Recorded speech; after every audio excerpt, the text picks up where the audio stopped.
Alright everyone, this is a sad day for the Division franchise. If you haven't heard, the Division Heartland has been cancelled.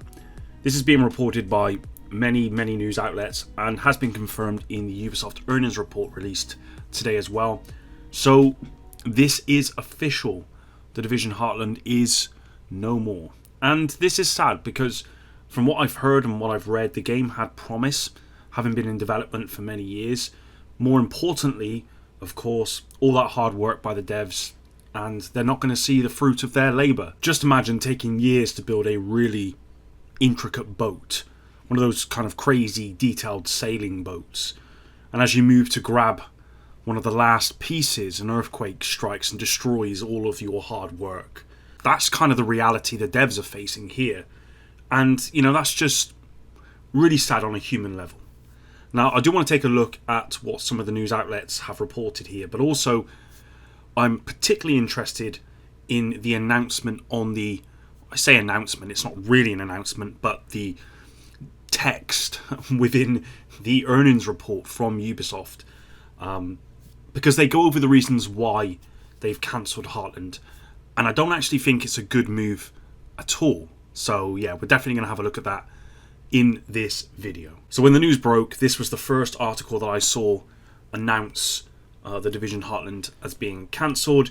It's from Insider Gaming Network, and it says here, after careful consideration, we have made the tough call to halt development on Tom Clancy's The Division Heartland effective immediately. The company said in a statement to Insider Gaming, our priority now is to support the talented team members at our Red Storm Entertainment studio who will be transitioning to new projects within our company, including X-Defiant and Rainbow Six. I will talk about that more later on. The news of the game's cancellation was told to staff in an email on Wednesday morning ahead of Ubisoft's earnings call. In the earnings report, Ubisoft said the decision comes as part of the company's increased selectivity of its investment.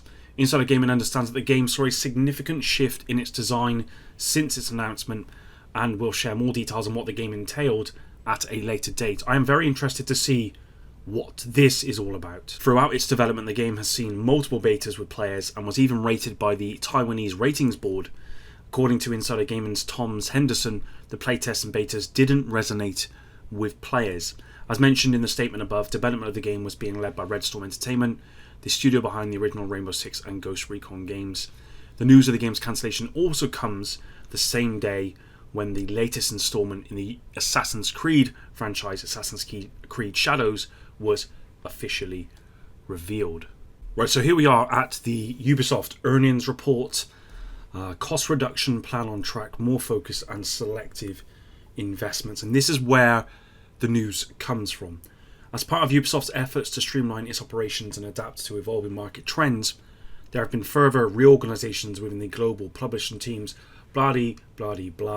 Additionally, in line with the increased selectivity of its investments, Ubisoft has decided to stop development of The Division Heartland and has redeployed resources to bigger opportunities such as X-Defiant and Rainbow Six. I just want to say this, and obviously I don't know this for sure. I have played X-Defiant a long while ago. It was a pretty decent game, actually. Now, I don't know what it's been like more recently. It's obviously gone through a lot of testing. I think it's due out in possibly a week or more. I know it's due out soon, I believe. I could be wrong on that, but certainly something's happening in the next week. I haven't been following it. And I think that actually comes into this a little bit. The fact is, for me, I don't think X-Defiant is a bigger opportunity than The Division Heartland.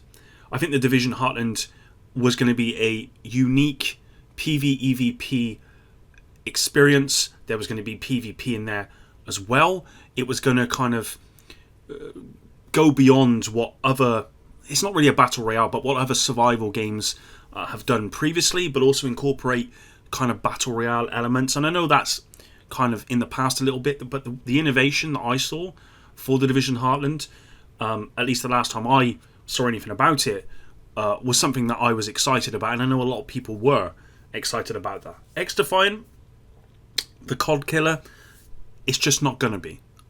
X-Defiant, to me, is a good game, and it reminds me of old school Call of Duty in many ways. But what it really fails on, compared to Call of Duty, is the fact that it feels so old school. Okay, its movement is fairly old. It feels old school.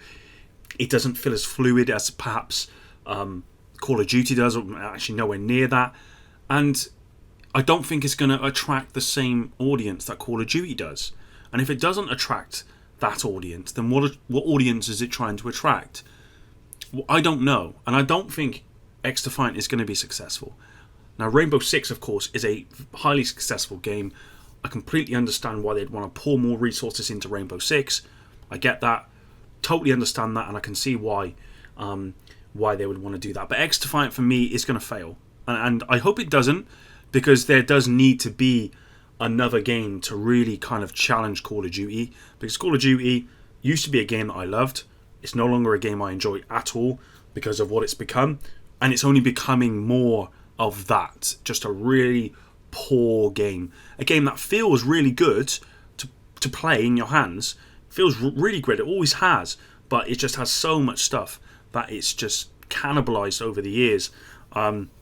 It's just, to me, it's not a shooter anymore that I would even really touch. And whilst X-Defiant tries to lean into that and say, well, look, we're what COD used to be, I don't think it's going to pull in the crowds that it wants to. And with that in mind, I really feel like this is a bad decision. And I feel like Heartland would have actually been more successful. The biggest difference, I think, do you know what? I don't know. I don't know how they would have both done, but just the way I've looked at it is, all I can think of is that I think the Division Heartland would have done better. I think it would have pulled in a huge audience from the Division, whether you're PvE minded or not. I think you would have probably played it for sure. It's free to play, and obviously it is PvE and PvP. I think it would have pulled in a big audience. It hasn't had much in terms of marketing, and you need a lot more. But I do think it would have done better than X-Defiant. So I'm really surprised that they've taken this decision. But, they see the numbers, I don't. So maybe I'm completely wrong.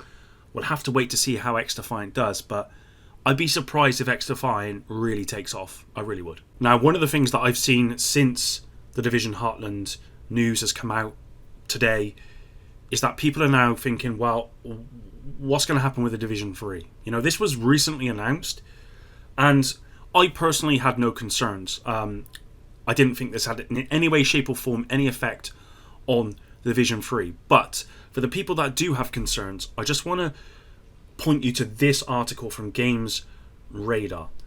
So it says here, Ubisoft also announced in today's report that it intends to return to leadership in the open world genre, alongside increased investment in games as a service. During a Q&A session with investors, CFO Frederick was asked how Heartland's cancellation squares with that strategy, a question he didn't really directly address. As for the Division, Frederick said, we have ambitious roadmap that relies on investing in the Division 2, the Division Resurgence, which will come on mobile this year, and we have the Division 3 that is in development. The Division 3 has not yet been formally unveiled, but it was announced in a shockingly casual way last year. That's very, very true. Frederick was asked later how much Ubisoft had invested in Heartland. We don't disclose detailed numbers on the budget. He said it was, of course, a significant material investment that we had put in the game. And of course it would be. It's a couple of years old at this point. But, importantly, we have the Division 3, and that is in development. So, this is the CFO here saying, Division 3 is in development. We've pulled all the resources from the Division Heartland, and those teams are going to go and work on X-Defiant and Rainbow Six. Now, I wouldn't be surprised if Red Storm and part of that team were pushed onto the Division 3 if they intend on having PvP in the Division 3. I'm not sure that there is going to be PvP in the Division 3. And that's probably for another video. I don't even know if it's a good idea to have PvP in the Division 3. With that said, if they're not going to have some kind of PvP experience for the Division, now with Heartland having been cancelled, then I really think that's a big mistake as well. So it kind of has to be in the Division 3. And so with that in mind, I think Red Storm, who previously worked on PvP in the Division 2, PvP in the Division 1, would most likely be the candidates to do it in the Division 3, having had the year's experience previously. Now, whether you agree with that or not, whether you think Red Storm should take the reins of PvP in the Division 3, that's up to you. But I think they're most likely going to be the studio to do it if PvP is coming in Division 3, which I think it will be. So, there we go, guys. If you were concerned about the Division 3, at the moment at least, that seems to be on track. So, that's good news. But, ultimately, this is a bad day for the Division. We have the Division Heartland, Division Resurgence, which, by the way, Division Resurgence, I've not heard a lot about recently. It was actually really good on mobile when I played it, and I don't play mobile games. It's actually the only game I've played on mobile in probably the last 15 years, and I really enjoyed it. Resurgence, we got Division Resurgence, and we've got Division 3 coming up in the next probably 3 to 5 years. So, I mean, it is a big blow. It's a very big blow, and I know the PvP community here in the Division 2 are going to be very unhappy because they've been looking forward to another game where PvP was more of a focus. And I'm sorry to break the news to you. That's unfortunately not going to be the case anymore, and I'm sad because I was looking forward to the Division Heartland myself. It looked like a very good game, and from the people that I saw, I know that Tom Henderson reported. Where did he report it? That it basically doesn't resonate with fans or people that are playing it. But from what I've seen and what I've read, people say it was actually a pretty good game. So, yeah, who knows. Anyway, guys, that's it for today's video. Thanks very much for watching. Let me know your thoughts, your comments in the comment section down below. Epic out.